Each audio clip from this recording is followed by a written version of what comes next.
welcome Sean and Jared, and it's a great pleasure to have you on here Uh, today. uh, that, ditto. And thanks Yeah, very yeah. much. Pleasure, yeah. So, Sean, can you tell me a little bit about yourself, your background, and Okay. sort of how you've ended up being involved in this? But before we get into our main topic, a little bit Okay. where Just you're coming from. a short overview. I live in Letterkenny. Uh, I've been living here since the late 70s, originally from Dungiven area. So I have a very big interest in the Spurn Mountains Okay. uh, because I grew up on them.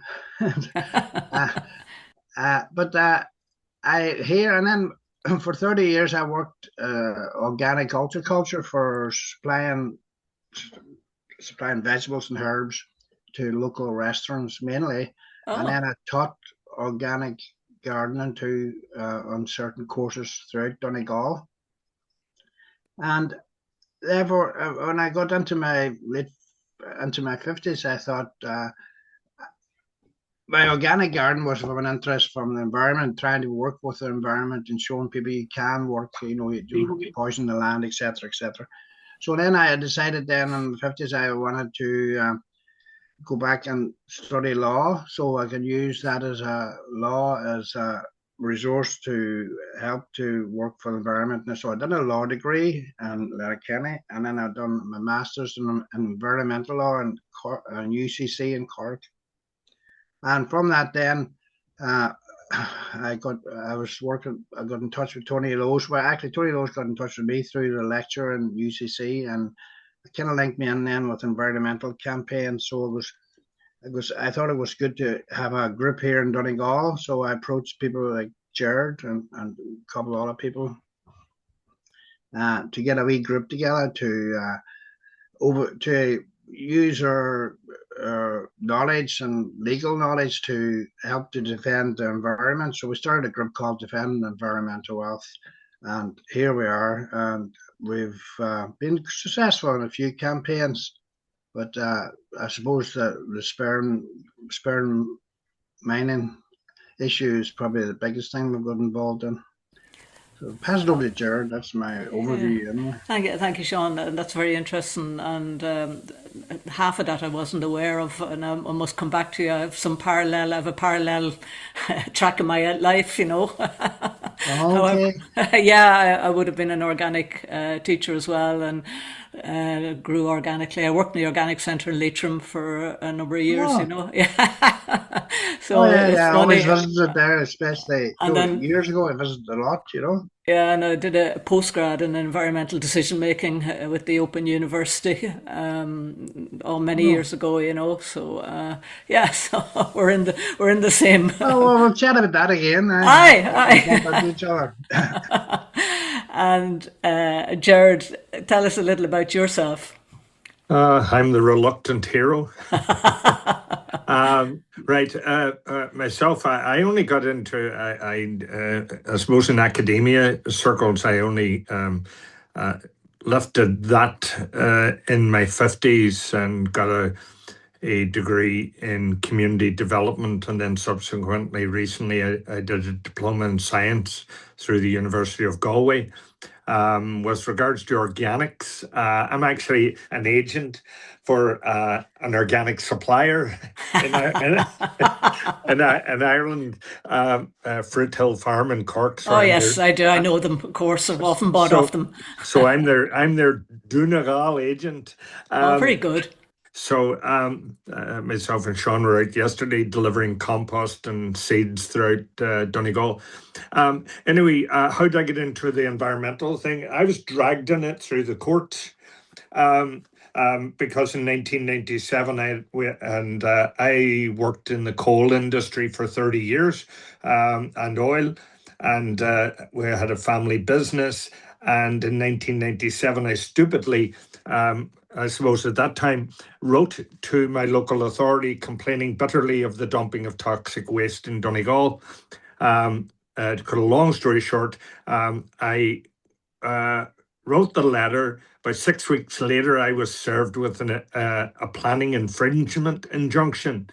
And then I spent 21 times in the High Court with my local authority. And it was basically the deliverance of a message: hold your tongue, we've bigger fish to fry.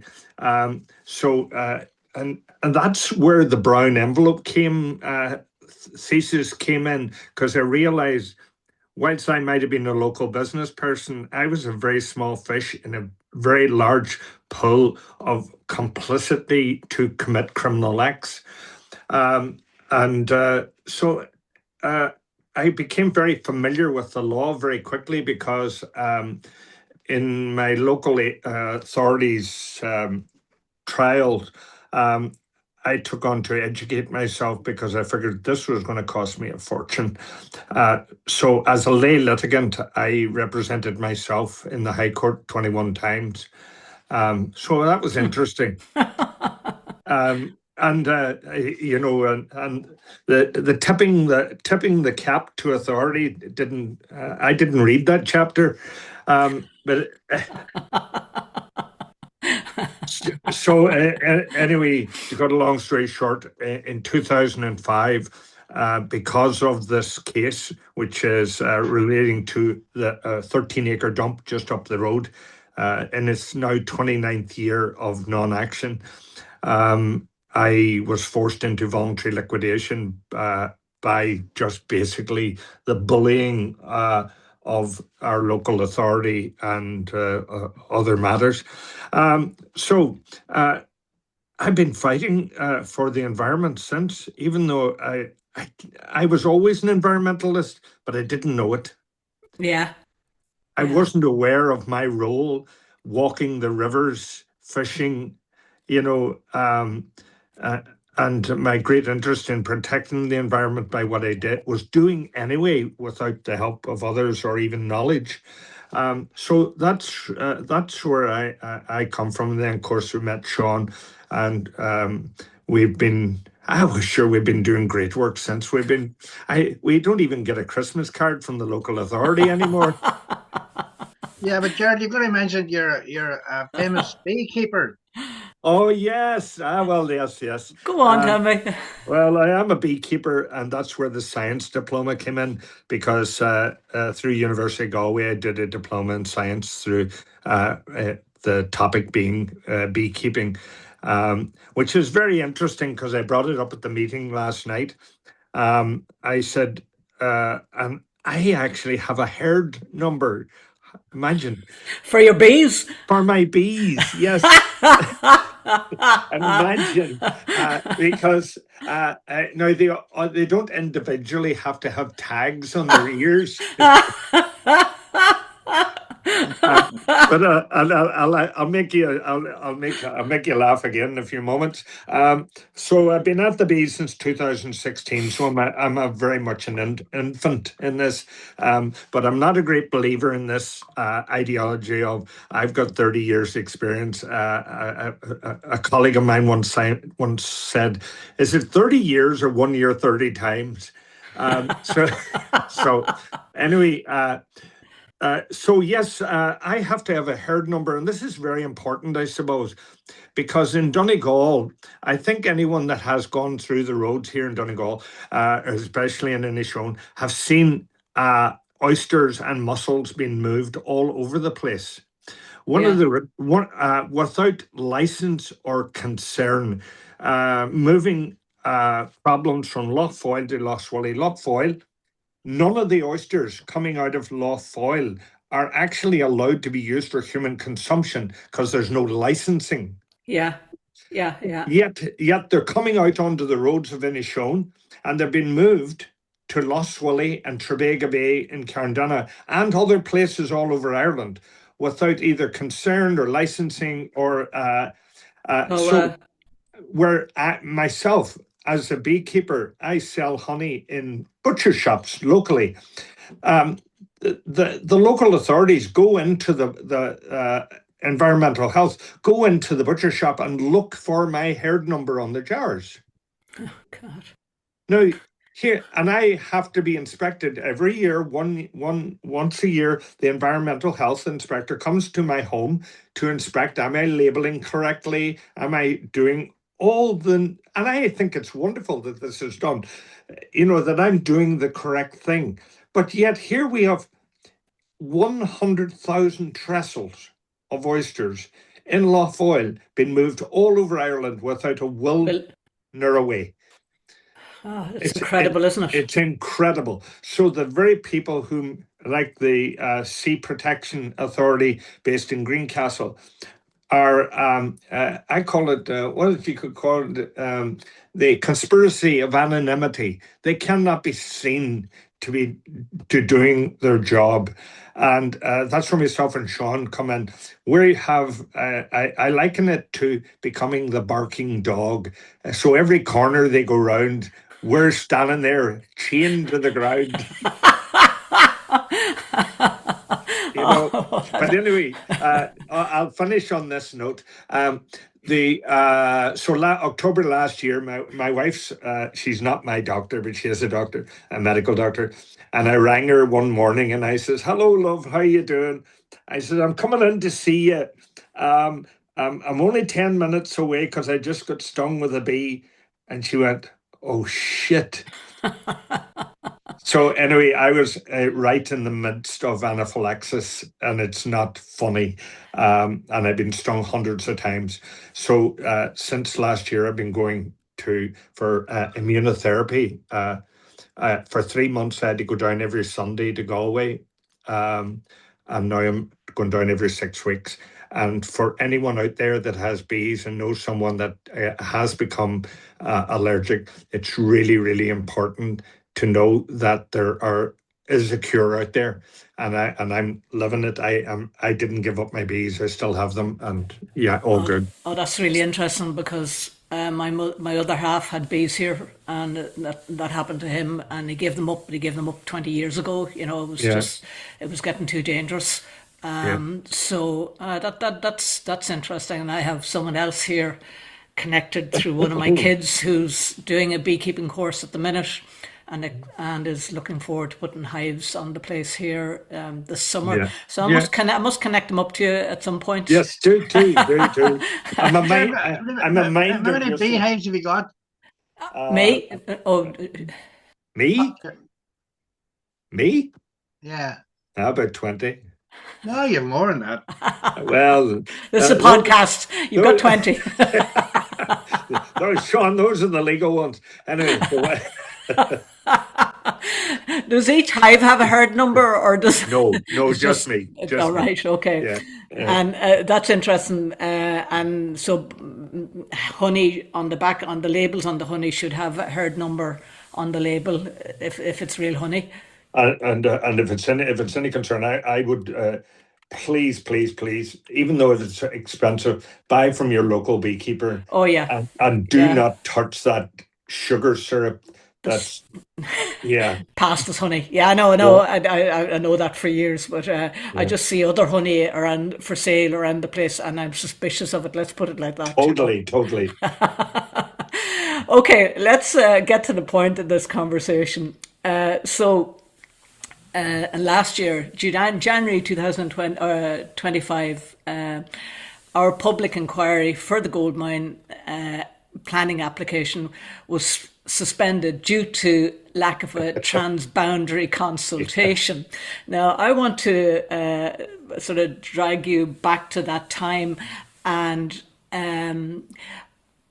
so I kind of know now why you got involved, but was there any other reason you particularly got involved in relation to the transboundary issue at that time? Had you been aware of it before you were approached by one of us, or just tell the story, the circumstances around it? Sean, if you want to go ahead, or Yeah, well, I've been involved with CAM oh yes, communities, yeah, for yeah, years now, yeah, a good number of years since the foundation of it. yeah, And so I was very aware of what's happening in Tyrone. Visited the place a couple of times, and then with my knowledge and law, I mean, there's been no proper transboundary consultation here, you know. Exactly. I mean, Ireland and Britain are both signatories to the ESPO, which is the there's 45 countries in Europe have signed up to that. And that's basically to prevent and reduce and control significant adverse transboundary environmental from proposed activities, and that has to be done. That is a legal stand. So I noticed that this wasn't happening. So obviously, I pointed that out in their submission, but obviously Donegal County Council was trying to evade the issue. And can I just stop you there from? Can you remember when Donegal County Council actually put out the public consultation? Was it in December or was it earlier? Was it December 2020? It was before Christmas, and obviously that's what I thought. Christmas is a holiday period. Yeah. And it was very close to Christmas. Like it was like within a day or two of Christmas, wasn't it? Yeah, exactly. And they published it on the 5th of December, I believe, which giving the 30 days, it ran up and included the Christmas holiday break. But that was a contrived event. Yes, I know that, but I just wanted for people who will be listening to from the outside and know nothing about it. Yeah. So was it about 2 weeks or 3 weeks was given in total, something like that for the public consultation? Yes. Yeah, I was trying to look it up and I just couldn't see when it actually went out, you know. So taking it from there then, Sean, so the public inquiry open. Can you hear me, Sean? Oh yes, I hear you. The public inquiry opens and day one, and Sean and Jared appear. They attend. Yeah, we sent in our submission and pointing out the transboundary aspects of it, you know, which are obvious from land, soil, every part of that affects drones going to affect Donegal because we're hydrological linked. We're counties beside each other, so obviously it's going to affect Donegal. So I'd want to the interesting thing when myself and Jared went over to Omer to the opening, and I went up and just to put another copy of because I had suspicions that Donegal County Council wasn't going to get this in time. I knew they weren't going to get it in time. Exactly. They left it so late. Yeah. So I went up to the table and slapped down on the table big brown envelope with their submissions, and that I think annoyed them. So that's how it started. Maybe Jared, you can mention what happened then. What you just mentioned the late submission. The Donegal County Council. This is how inept they are. They sent it into the King's Council. That's the DFI at 5:10 on the Friday night before the public inquiry. 5:10. Yeah. So they didn't have time to even look at it. It had supposed to have been in with them in the October of the previous year, and they just didn't bother their ass because they felt this is insignificant. So the Friday morning, the previous night, I printed 5 copies of our submission, and I, by the way, I don't carry round brown envelopes. Really? But I had to say we made an exception in this case. So so we took 5 copies of our submission up, and Sean had written on the outside of it our DEW submission to the public inquiry, if my recollection is correct. So Sean put it up on the table, and then I seen a member of security go immediately up and lift it off the table and then wander around the hall with it, not knowing what to do with this. So then the fun began. I thought, right, what's going to happen here? So security looked at it, everybody looked at it, but they sat it back up on the table. Then they took it off the table. And so then the chair of the commission, the commissioners came in and they greeted everybody, and she then said, "Who put this envelope on my table?" And Remember it and well.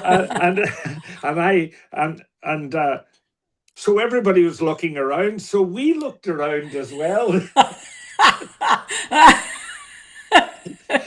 More or less saying, "Oh, it wasn't us."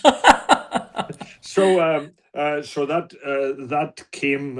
Then she said it again, and I thought. Then that point, I stood up and I said, it was myself and Sean, and that began the nightmare for DFI, because I truly believe they honestly believed nobody was going to show, and they weren't, and because of the lack of interest by the Irish state, not just Yes, yeah, not council, but Irish not state. just the Irish state, because of their lack of interest and their lack of knowledge of their um, uh, need to comply with legislation. As a friend of mine once said, he says, the great thing about the Republic of Ireland, he says, when the European Union bring in new directives, new legislation, Ireland is quite unique in the fact that it generally is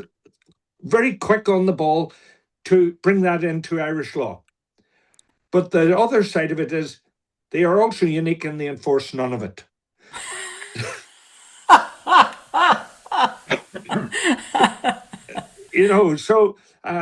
So anyway, that's where the chairperson asked myself and Sean to come down, and others, people of interest, to come down to the blank tables to sit with the elite, or beside the elite of all the legal teams.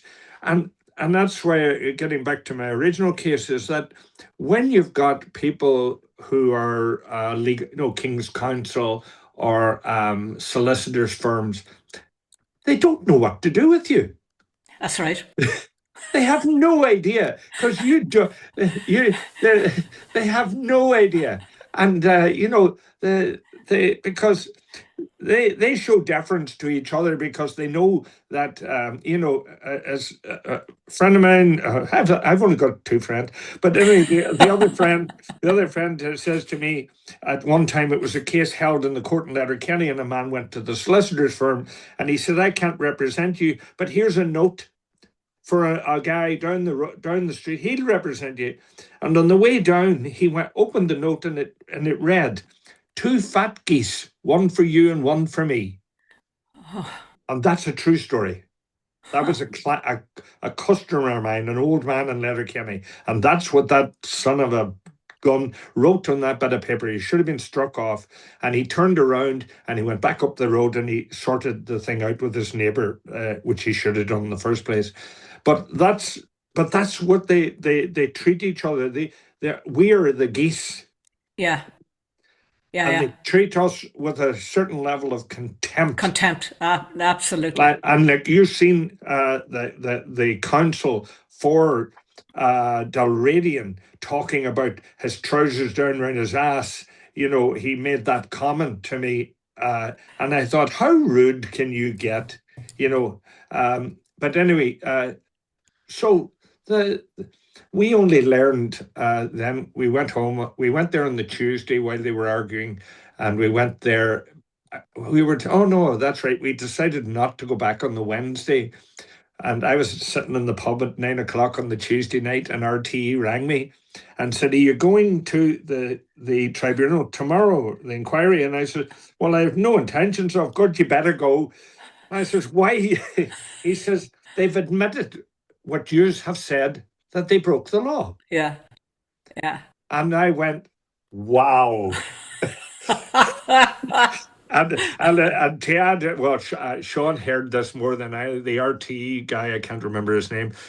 When we were walking up the steps into the inquiry, he made the comment, "There's the two ball wreckers from Donegal." I thought, whoa. But if I had anything to say is, this has been a learning experience, and this is what is so important for lay people. You have a voice, and always believe that, and you can be heard, but there are others out there who will help you be heard. Yeah, that's so true. You know, And it's using the law to break the law. exactly, exactly. Sean, how did you feel when you heard the news? Yeah, well, I was quite confident that we were on the right. I Exactly. don't think I was the only person, or myself and Jared. I mean, there was a report. I've talked to a few people at the beginning, and they said this can't work. They've totally ignored the transboundary issue. But I didn't expect it to all happen so quick. Yeah, Within basically within 24 hours. yeah, And so that was. As Jared alluded to, that was we felt it was we kind of felt we done a good job, Yeah. one for a better word, that we managed to put a spoke in their procedure of trying to harm your environment, because that's the way I look at it, Mm-hmm. So yeah. And after necessary measures to establish proper procedure with the public, and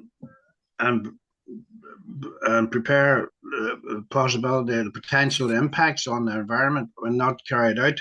And I felt I'd done a good day's work, and both Jared and I felt we'd done a good day's work. That's Exactly. basically what it comes down to. Yeah, it was absolutely, from the point of Save Our Sperms, it was a fantastic day's work. It for all of us, the years we've spent on this, and the years that you guys have spent accumulating knowledge how to work around procedure and in relation to the environment, and boom, there it goes, it works, as you were saying, Jared. Yeah. So my question is then, so the transboundary issue still exists, and we're about Exactly. to we're about to start another public inquiry. And recently, I had on the podcast an expert from Dr. Stephen Emmerman from the Yes. Yeah. Utah in the USA, and his point was that in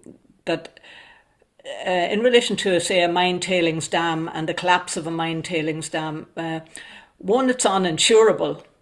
And there are none of them insured anywhere around the world, so it's a known risk, and it's not a matter of if but when the mine tailings dam will collapse. And two, as part of their application, Dalradian ought to have had in a downstream plan for alerting communities such as yourselves in Donegal, but also the communities here, which are 5 miles, 10 miles, 15, 20 miles, doesn't exist. It's not in the plan application at all, Yes. So I just wonder how do you think it's going to go forward from here in relation to the transboundary aspect of it? Well, I just want to come on here. Only in the last few weeks we had rainstorms, downpours, and unpredicted downpours in southeast Ireland. Yeah. They've done massive damage, and this is now happening every winter. So we have to follow the precautionary principle within environmental law. And when something cannot be predicted or there's uncertainty, you cannot go ahead with that. Now, the Sperns mining application, it is in raised ground, and we do not know when we're going to get that amount of rain would fall and what damage it can do to tailings, for example, and what damage it can do to our waterways, So it's uncertain. It cannot be even mitigated against, because it's completely uncertain. So the project on that basis cannot go on. That's the way I look at it, Uh-huh. So that has to be hammered home come any inquiry in April. It's April, I think it's to begin. That's right, yeah. And that uncertainty around the precautionary principle has to be hammered home. And that does not affect just the waterways and environment, the biodiversity in Tyrone or in County Derry. It also affects the Foyle, Donegal. So That's right. it's a transboundary issue. And if it doesn't meet the standard of impact, mitigate, you can't mitigate against unpredictability. And we're living in an age of unpredictability as far as the environment. The other thing is, which I think is important, and it relates to the transboundary issue. It would appear that we, the people on the other side of this boundary, have been isolated in the fact that the people of Donegal will not know what's going on with this tribunal until it's over, because we have no access to it unless we wish to travel to Omagh. So all those that have concerns have no, there's going to be, from what I can gather, that there will be no cameras, there will be no recording. It'll be all second-hand knowledge. So how does the people of Donegal and further afield, because this will relate to, especially with air,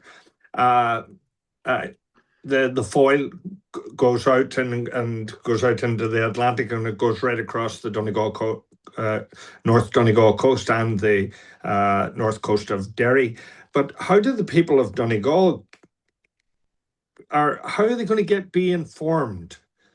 That is of concern to me personally. If there's no access to any information other than we go, we sit, we listen, and we say, well, but we can't record it. This is very strange to me, very strange. Yeah, it seems to put a shot across the bows of the Aarhus Convention, really, doesn't it?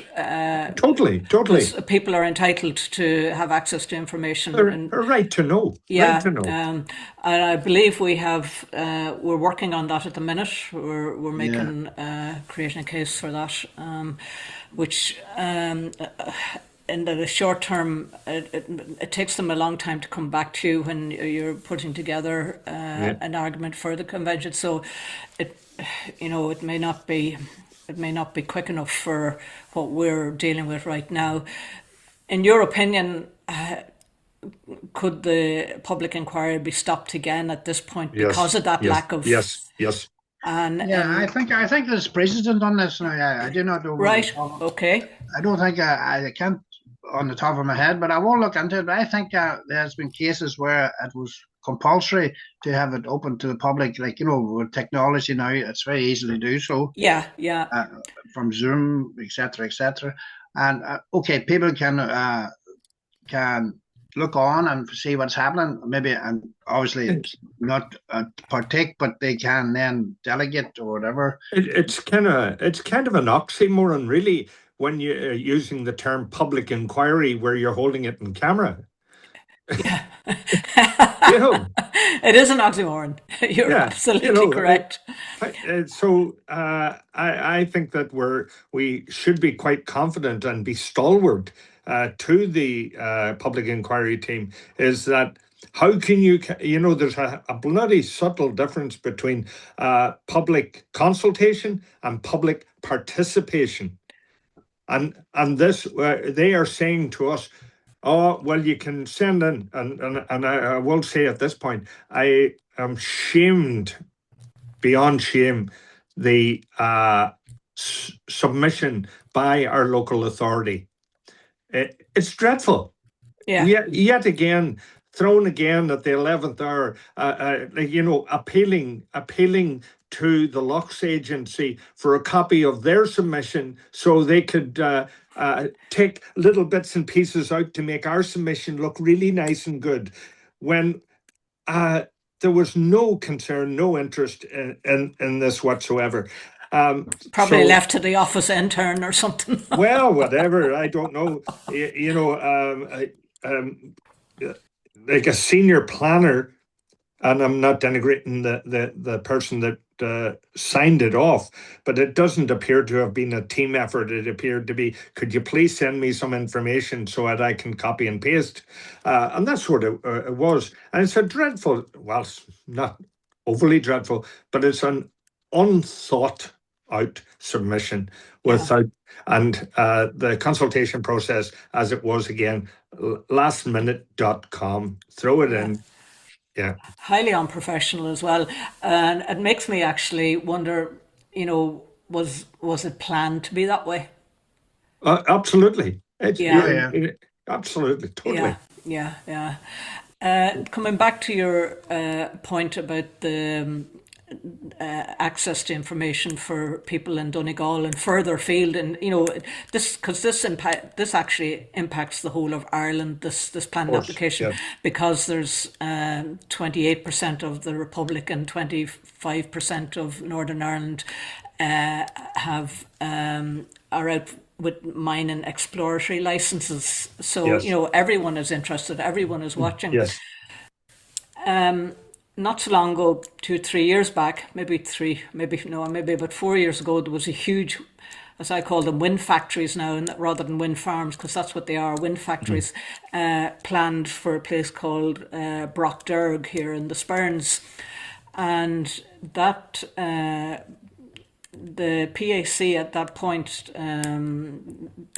made the point of allowing access online and being able to record at that consultation and at that inquiry. So one wonders that the precedent had already been set. It's not as if it's a new precedent. Absolutely. And now this time they seem to be driving a coach and horses through it, and deliberately, as you say, not allowing participation of interested parties in it. And it really is a blow to democracy. If they can stop it for something like this, well, what else are they going to do? Like we saw it happen where many times over the past 3 or 4 years when Emmett was he was elected for on one issue, the mining issue, to sit on our district council, and his mic was often muted in discussions, particularly through when we were in lockdown, and he couldn't participate in the conversation. Do you know, that is absolutely scandalous. Of course it is. And that's why we need to be stalwart in our sort of approach with respect to the inquiry and the team, to say the people of Donegal have a right to be there, and that doesn't necessarily mean in the room, because what are they going to do? Let's put a scenario here. 34,000 people from Donegal show up at the meeting. Exactly. Let's get a crowd here and say, because they're saying, well, the only way you can participate is to come into the room. So what if we gathered up about 50 buses of people and say, Not a bad idea. We have a right. Yes, we have a right to attend.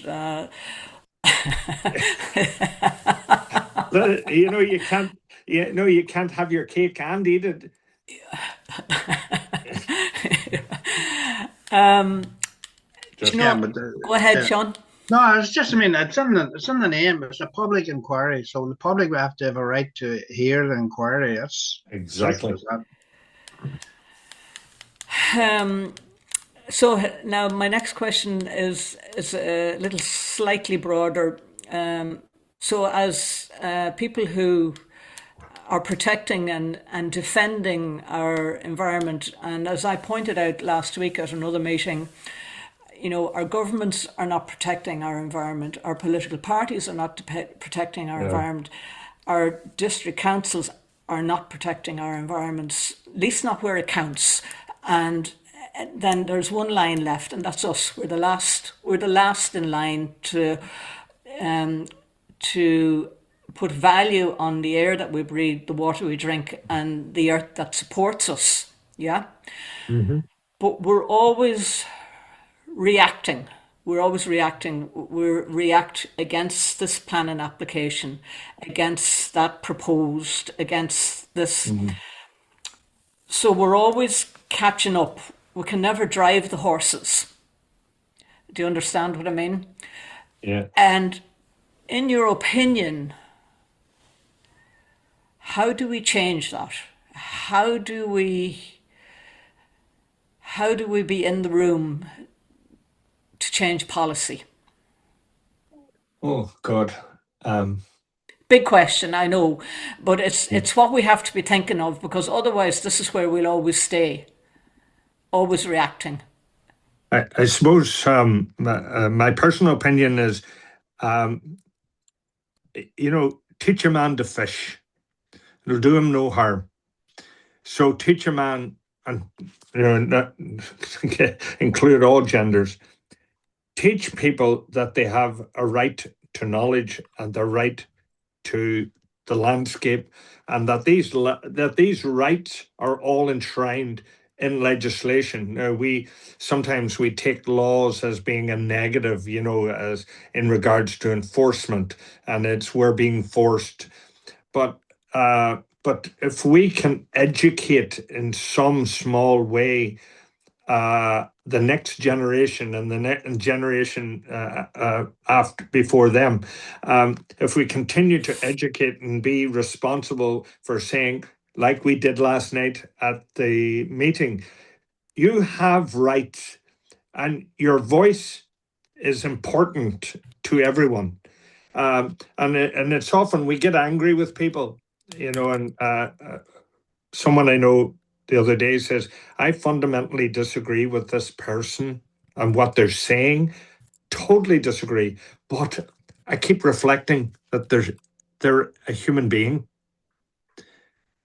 And it's my duty to tell them that their voice can be heard by everyone, but they have to understand my voice as well and the reasoning why. So we can't just be angry at each other. We have to sit down and have a discussion as to why we must respect each other.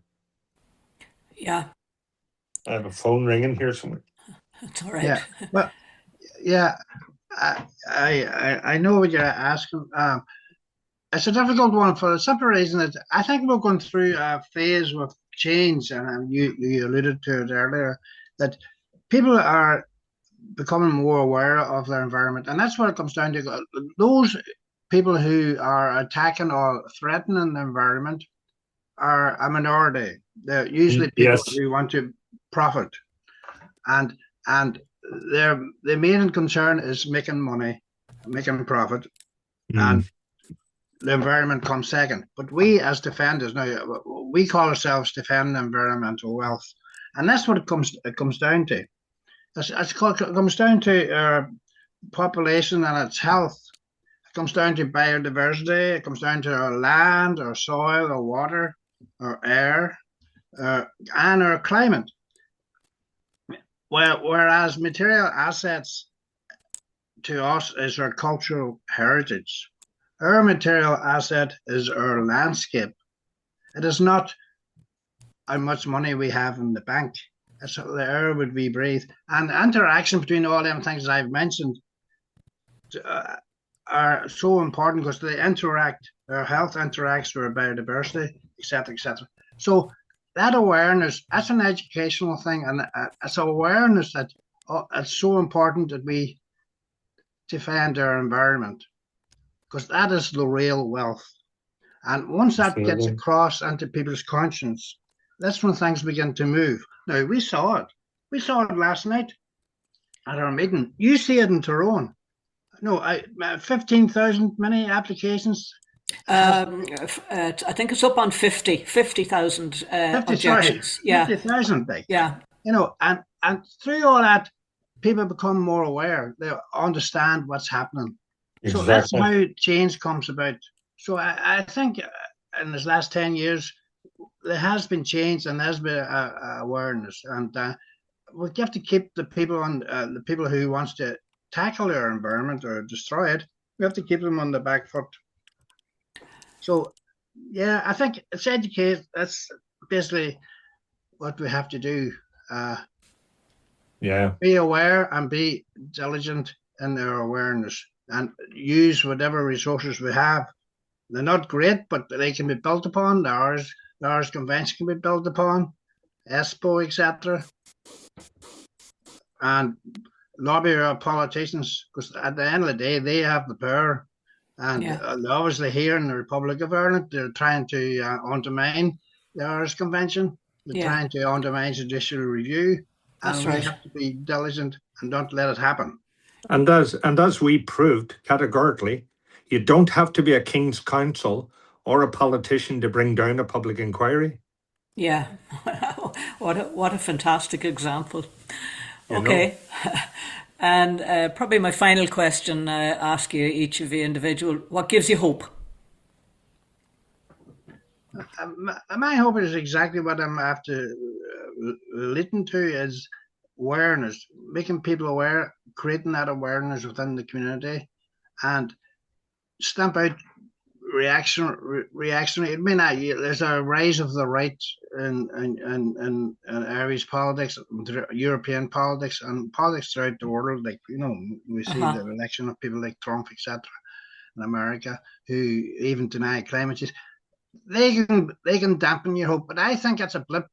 I think that will resolve and we'll move into an area. Well, I hope we move into a period of a heightened awareness. Fingers crossed, But yeah. at the present time, you can't blame people being we're up against it, because look around us, the reactionary governments are in power, especially in Europe and America, and of course war is a big problem in the world at the moment too, and it puts the environment back on the back stove, off the stove altogether, so. But I am still hopeful, and being an activist is the most important thing, because if you're an activist, you always hold on to hope. But if you stop acting and stop fighting for your community, you'll lose hope and you'll become depressed. That's my message out to the community. Lovely, well done, Sean. Thank you, I Jared. for me, I suppose what gives me great hope is the despair that we share amongst those that threaten our environment, because they do despair, because their question is, and this is always the question in the room, what's in it for them? And then they can't deal with the concept of the word nothing. There's nothing materially there, but if only they knew there's everything. And Yeah, there's just so much. I couldn't even begin to go through the alphabet of all the things that are there for us, and the goodness and the wonder and the protection. And you sit, I remember sitting at Dunree Fort with an American, and it was very inspiring because she sat beside me, and I said, after we just sat in silence for a few minutes, and I turned to her and I says, "What do you hear?" And she started crying because she says, "Nothing." And that concept, but there wasn't nothing. She hadn't heard all the other things that yeah, there is to hear. And I'd never experienced that before, because we become so burdened with noise. Noise is surrounds us, and this is what gives me hope: is that we're taking the noise and we're doing something about it. and on that note, I think we'll leave it at that. Thank you so much. Thanks both for a great conversation, Good, and thank you. sure Okay. we'll see you soon. And Hope thank you this. for being a great host. I hope this doesn't put somebody off their beer on Saturday night. No, no, no. You can turn it up in the pub and they can all listen to you. Excellent, excellent. Thank you very much, Mariana. Thanks a million, folks. Thank And you so much. Bye. see Bye you bye. soon. Bye Bye bye. bye.